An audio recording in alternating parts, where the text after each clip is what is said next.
70 years, what a milestone. Happy birthday, Porsche, and welcome to Hong Kong Sports Car Together Day.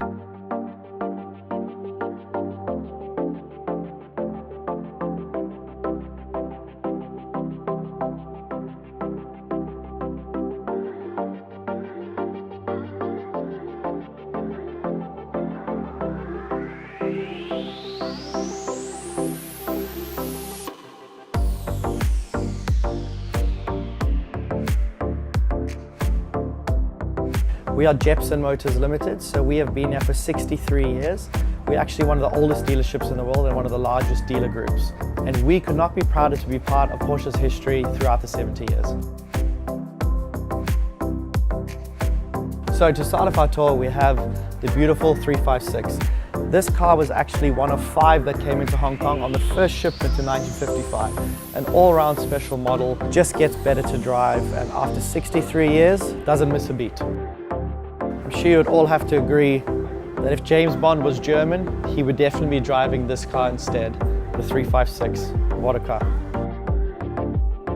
Up next, we have a car that definitely doesn't need an introduction. This is the 918 Spider.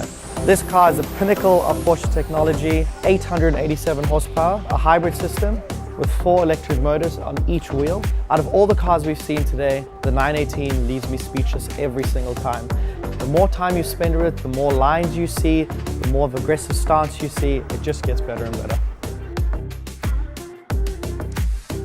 So up next, we have the 924 GTS. This is a very special car, part of 59 limited production run models.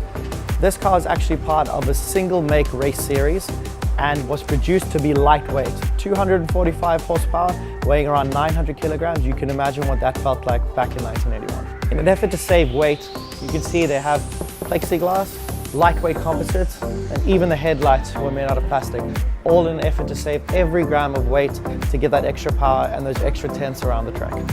Part of any gentleman racer's car list would have to be the 94 GTS, making any track day spectacular.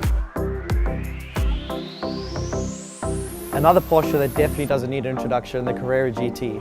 5.7 litre, V10, 612 horsepower, manual. I don't think it gets much better than that. So this V10 actually comes directly from motorsport, derived from the Spider RS LMP2 car that was extremely successful during the early 2000s. Definitely another signature of the Carrera GT would be the walnut 6-speed manual transmission. Short throw, lifted as high as possible to be comfortable for the driver to change as quickly as possible. If I could have any Porsche, it would have to be the Carrera GT. I mean, 612 horsepower, 5.7 litre V10, I don't have to say anything else. In the 1980s, Porsche released their first supercar, the 959. At a glance, looks like a 911, but under the skin, completely different. Bi-turbo, 450 horsepower engine, all-wheel drive monster. The 959 technology was actually tested in one of the most demanding races on the planet, the Paris-Dakar, where this car drove through the desert and actually won overall during the 1980s. Driving this on the street, you would definitely put most modern cars to shame, and would definitely surprise a lot of onlookers. Up next, looking very mean in black, we have the 930 Turbo Targa. In the back of this monster, as with all 911s, we have a 282 3.3 litre flat 6 engine. With many turbo 911s of this generation, there was also a lot of turbo lag, so customers definitely had to be very, very careful with a lot of oversteer in the wet and windy roads. I'm sure everyone that had to agree that this 930 Turbo Targa in black on the streets, you definitely feel like a bad boy from the movies. What a car. One of the last fabled air-cooled Porsches, the 993. With this specific one being the 993 Turbo S with 450 horsepower, 3.6 litre, flat 6 engine. One of the standout features of the 993 Turbo S were these hollow spoke alloy wheels, saving 11 kilograms of the unsprung weight of the car, increasing handling and performance at the same time. Beautiful. With this specific model being pastel yellow, it would definitely be on the list of any Porsche enthusiast. And believe me, to drive, it's even better than it looks.